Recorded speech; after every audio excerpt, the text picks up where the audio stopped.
মধ্যপ্রাচ্যে যুদ্ধের দামামায় অনিরাপদ হয়ে উঠেছে আন্তর্জাতিক গুরুত্বপূর্ণ নৌরুট হরমুজ প্রণালী।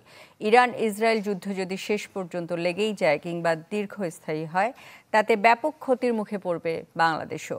লোহিত সাগর সংকটে আমদানি রপ্তানি বাণিজ্যে বাড়তি পথ ও অর্থ ব্যয়ের যে ঘানি টানতে হচ্ছে, হরমুজ সংকটে তৈরি হবে গোদের ওপর বিস্ফোরা। ফখরুল ইসলামের রিপোর্ট। একমাত্র ওয়ালটন এসি দিচ্ছে 1 বছরের রিপ্লেসমেন্ট গ্যারান্টি এবং কম্প্রেসরের 10 বছরের গ্যারান্টি। বাহরাইন, ইরাক, কুয়েত, কাতার, সৌদি আরব, ইউএই ও ইরান বিশ্বের 30% বেশি জ্বালানি তেল উৎপাদন করে। এই তেল সহ পৃথিবীর মোট তেল বাণিজ্যের 40% হয়ে থাকে হরমুজ প্রণালী দিয়ে। পূবে ওমান উপসাগর ও আরব সাগরের সাথে পশ্চিমে পারস্য সাগরের সংযোগ স্থাপন করেছে প্রায় 34 কিলোমিটার দীর্ঘ এই সরু জলপথ বা প্রণালী। ফিলিস্তিনে ইসরায়েলি আগ্রাসনকে ঘিরে হুতি বিদ্রোহীদের আক্রমণে প্রথমে অনিরাপদ হয়ে ওঠে লোহিত সাগর। একই ইস্যুতে এবার ইরানের হামলাকে ঘিরে অনিশ্চিত হয়ে উঠেছে হরমুজ প্রণালী।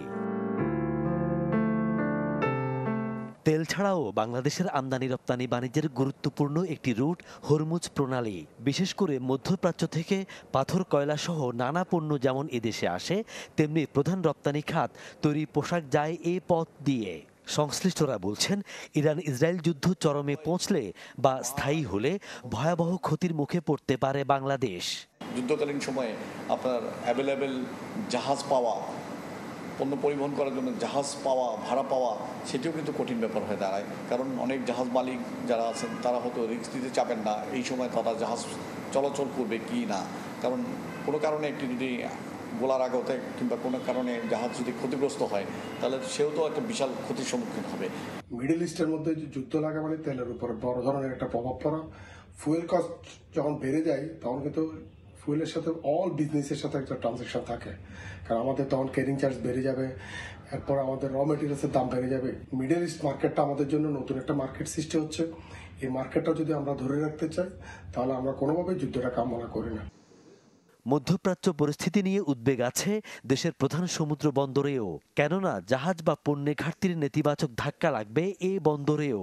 এ পর্যন্ত জাহাজের কোনো রকম কোনো সংকট নেই, যথারীতি জাহাজ আসছে, আমরা এবং বার্দিংও দিচ্ছি দিনে দিনে।